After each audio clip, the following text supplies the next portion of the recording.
শীতকাল এলেই বাংলার রূপ যেন এক অনন্য প্রাকৃতিক সৌন্দর্য ধারণ করে। আর এই সৌন্দর্য উপভোগ করতে ভ্রমণ পিপাসুদের জন্য উত্তরবঙ্গ হতে পারে এক অনন্য গন্তব্য।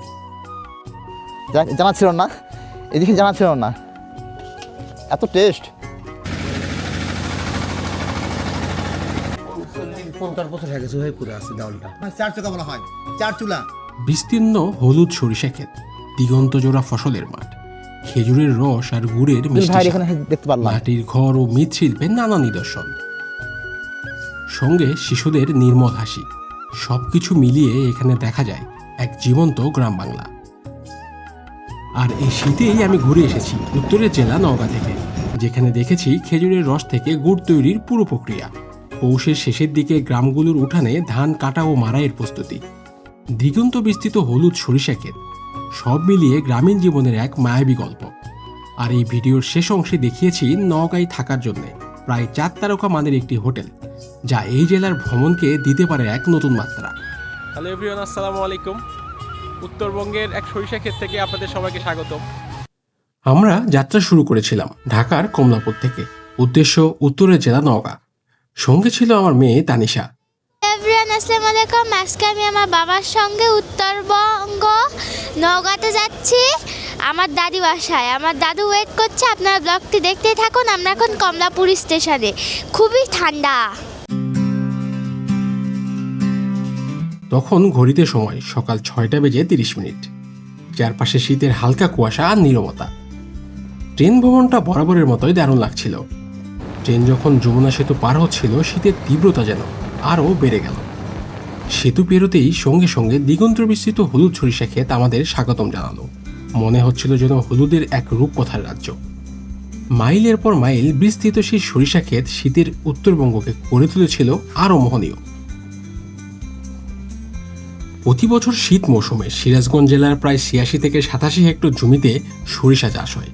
এই সিরাজগঞ্জের সরিষাই দেশের মোট সরিষা উৎপাদনের প্রায় 12% যোগান দেয়, যা উত্তরবঙ্গের কৃষি অর্থনীতিতে এক গুরুত্বপূর্ণ ভূমিকা রাখে। ট্রেন তখন নিজের গতিতে এগিয়ে চলছিল, আর জানালার বাইরে ভেসে আসছিল গ্রাম বাংলার অপূর্ব দৃশ্য। বিস্তৃত হলুদ সরিষা ক্ষেত, কুয়াশায় মোড়া ভোর, আর দূরে সরিয়ে থাকা মাটির ঘর, সব মিলিয়ে ট্রেনের জানালা দিয়ে দেখা সেই গ্রামীণ দৃশ্য সত্যিই ছিল এক অনন্য ও মন ছুঁয়ে যাওয়ার মতো অভিজ্ঞতা।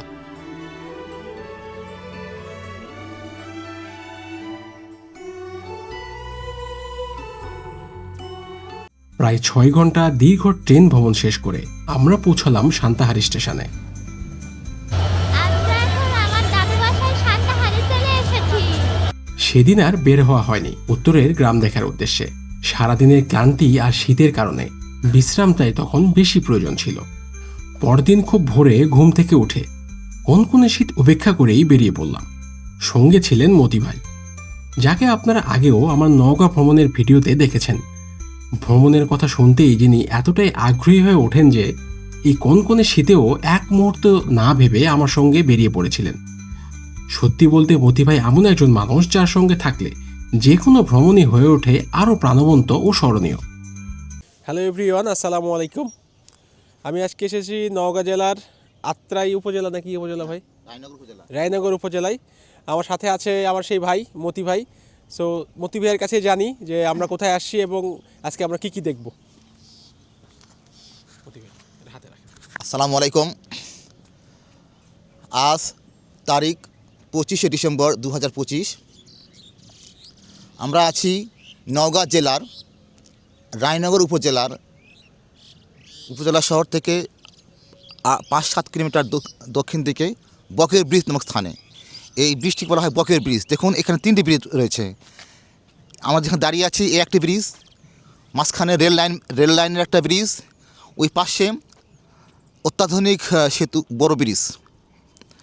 আচ্ছা, আর আমার এই যেখানে দাঁড়িয়ে আছি এটির দক্ষিণ দিকে গ্রামটির নাম খাজুরিয়া। আরও দেখুন এই যে সোজা যে গ্রাম দেখা যাচ্ছে ওই গ্রামটির নাম লোহাচূড়া। ওটি আমাদের দেশের বাড়ি, ওখানে আমার বাপ দাদা শুয়ে আছেন। কনকনে শীতের সকালে মতি ভাইয়ের বাইকে চড়ে আমরা রওনা দিলাম নওগাঁ জেলার আত্রাই উপজেলার দিকে। উদ্দেশ্য খেজুরের রস থেকে গুড় তৈরির প্রক্রিয়া দেখা, পাশাপাশি উত্তরবঙ্গের সেই ঐতিহ্যবাহী মাটির ঘর আর গ্রাম বাংলার শীতের সকালটা কাছ থেকে উপভোগ করা। কুয়াশায় ভেজা পথ, হালকা রোদ আর চারপাশের পাখির কিচিরমিচির মিলিয়ে সেই যাত্রা যেন আমাদের নিয়ে যাচ্ছিল এক মোহনীয় গ্রাম বাংলায়, যেখানে শীতের সকাল মানেই আলাদা এক শান্তি আর মায়া।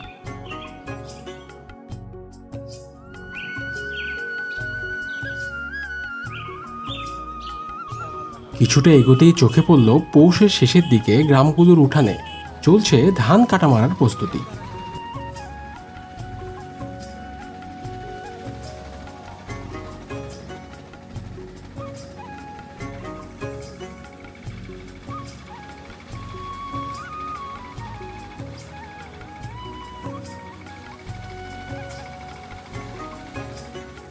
গ্রামের কৃষকেরা মাঠ থেকে পাকা ধান কেটে এনে নিজেদের উঠোনেই মাড়াই করছিল।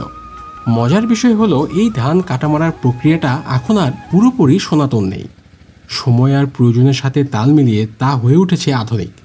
এই জায়গার নাম কি? ঝিনা। আমরা আসছি ঝিনা, ঝিনা ব্রিজ না বা ঝিনা ব্রিজ। মুরব্বী বলতেছেন এই জায়গার নাম ঝিনা।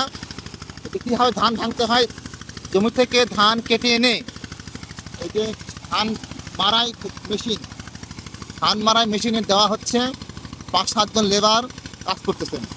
প্রযুক্তি নির্ভর কৃষির ছোঁয়ায় গ্রাম বাংলার এই চিরচেনা দৃশ্যও যোগ হয়েছে নতুন রূপ, যেখানে ঐতিহ্য আর আধুনিকতা একসঙ্গে পথ চলছে।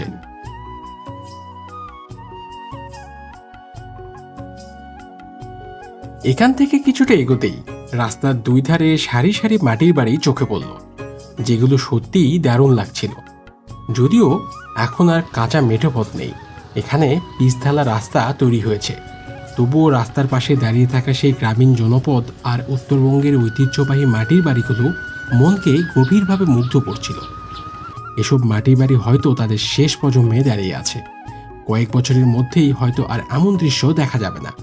ভাবতেই মনটা একটু ভারী হয়ে উঠল, কারণ এসব বাড়ির সঙ্গেই জড়িয়ে আছে গ্রাম বাংলার শত বছরের গল্প ও স্মৃতি।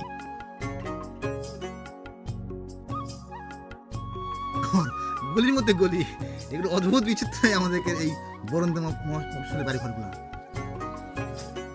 নওগাঁ জেলার আত্রাই উপজেলার এই গ্রামগুলোতে রাস্তার পাশেই দেখা যায় অসংখ্য খেজুরের গাছ। এই গাছগুলো থেকেই সংগ্রহ করা হয় টাটকা খেজুরের রস, আর সেই রস দিয়েই তৈরি হয় নানা রকম খেজুরের গুড়। তাই ভোর সকাল থেকেই রাস্তার পাশ জুড়ে স্থানীয় কৃষকেরা ব্যস্ত থাকেন মিষ্টি খেজুরের রস জাল দিতে। এইমাত্র কিছুক্ষণ আগে রস ঢালা হয়েছে এবং জাল শুরু হয়েছে। দেখতেছেন ধোঁয়া উঠতেছে। আনুমানিক এখানে 20 থেকে 30 কেজি হবে না, রস হবে না। খেজুরের রস জাল দেওয়ার যে চুলার বৈশিষ্ট্য সেটা দেখুন, সামনে মুখ, জাল দেওয়ার মুখ, তারপর দেখুন এখানে রড দেওয়া ছাই রাখার জন্য অংশ এটা বেশি, আর সামনে ধোঁয়া বের হওয়ার জন্য দেখুন সামনে এদিক তো ধোঁয়া বের হবে। এটা হলো খেজুরের রস জাল দেওয়ার চুলা। এই চুলাটার লাইভ দেখুন কীভাবে হচ্ছে। এই দেখুন ধোঁয়া, সামনে দেখুন ধোঁয়া বের হচ্ছে, হ্যাঁ কালো ধোঁয়া বের হচ্ছে। আর সামনে আসুন, এইখান থেকে এই জাল, এটা মুখ, এই মুখ দিয়ে জাল দেওয়া হচ্ছে চুলা দিয়ে। এই গ্রামগুলোতে গুড় তৈরির সঙ্গে জড়িত অনেক পরিবার রয়েছে, যাদের অনেকেই দীর্ঘদিন ধরে পেশাগতভাবে গুড়ের ব্যবসা করে আসছেন। তেমনি একজন গুড় ব্যবসায়ী হলেন মহিদুল ভাই। আমরা এখন যাচ্ছি তার গুড় তৈরির স্থানীয় ডেরা দেখতে। এখানে প্রথমে খেজুরের গাছ কেটে রস সংগ্রহ করার ব্যবস্থা করা হয়।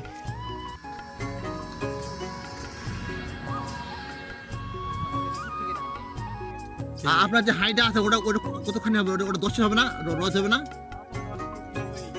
আচ্ছা আচ্ছা, দেখুন ভাই নেমে আসতেছেন, লাগানো হাই লাগানো শেষ, নেমে আসতেছেন। হ্যাঁ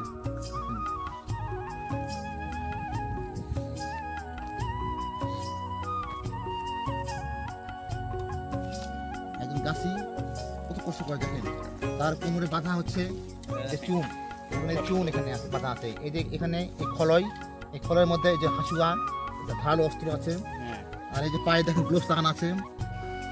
ওই পাশে এটা হুক আছে, এখানে কি রাখা হয়? এখানে হাঁড়ি রাখা হয়। ওইটা একটু হাঁড়ি ধরলাম, হ্যাঁ ভাই এটা ধরলাম। এই হাঁড়িটা এইভাবে নিয়ে রস কোথায় রাখে? এখানে এখানে রাখে। হ্যাঁ, এইভাবে এইভাবে, হ্যাঁ এইভাবে রাখা। তারপর সেই রস সংগ্রহ করে মাটির তৈরি চুলায় দীর্ঘ সময় ধরে জাল দিয়ে তৈরি করা হয় খাঁটি খেজুরের গুড়। দেখুন কিভাবে গুড় ঢালা হয়, কাছ থেকে দেখান।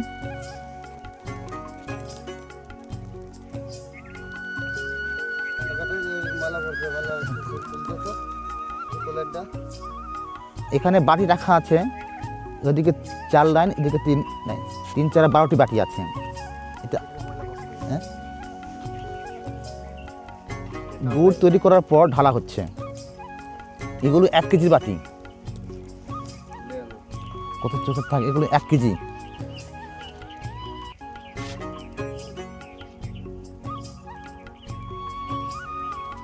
এরকম কতক্ষণ পর এগুলো শুকে যায় তো তোলা যাবে?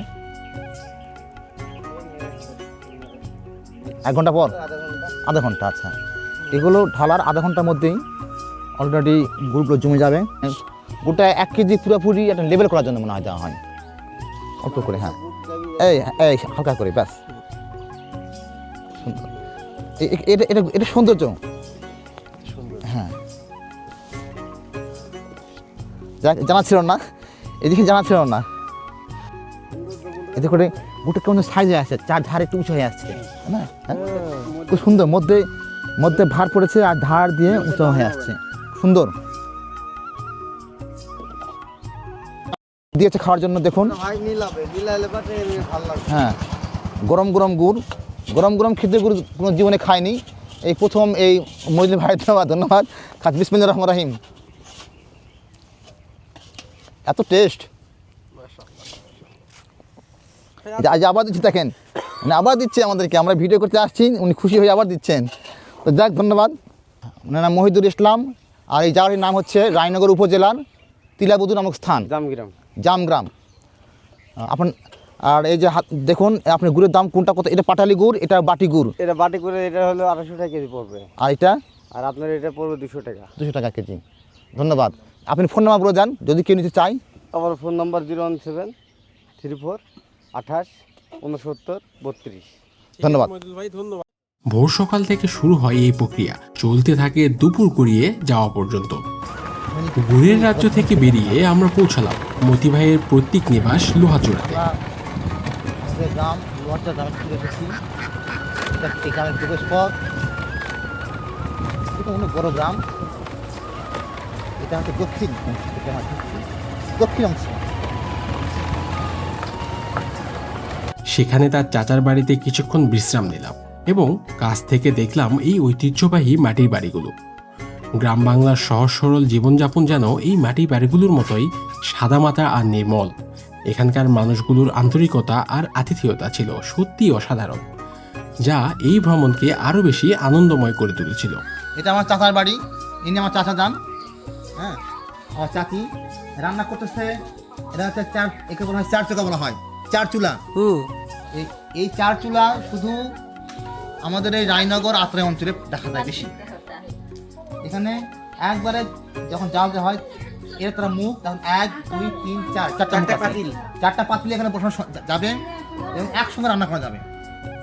লোহাচূড়া গ্রাম থেকে বেরিয়ে এই অঞ্চলের ঐতিহ্যবাহী হাতিরপুল ব্রিজ আমাদের দৃষ্টি কাড়ে, যার বয়স প্রায় 200 বছর।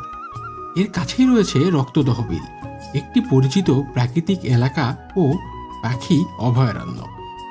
বিকেল হলেই এই পুরো এলাকাটা স্থানীয় মানুষদের পদচারণায় প্রাণবন্ত হয়ে ওঠে। এমনই এক মুগ্ধতা ভরা সকাল উপভোগ শেষ করে ফেরার পথে দিগন্ত বিস্তৃত সরিষার ক্ষেত আবারও আমাদের মন কেড়ে নিল। সত্যি আমাদের গ্রামগুলো কতটা সুন্দর, প্রতিটি কোণে কোণে ছড়িয়ে আছে প্রশান্তি আর মুগ্ধতা। উত্তরবঙ্গের এই জেলাগুলো হতে পারে আপনাদের পরবর্তী ভ্রমণ গন্তব্য।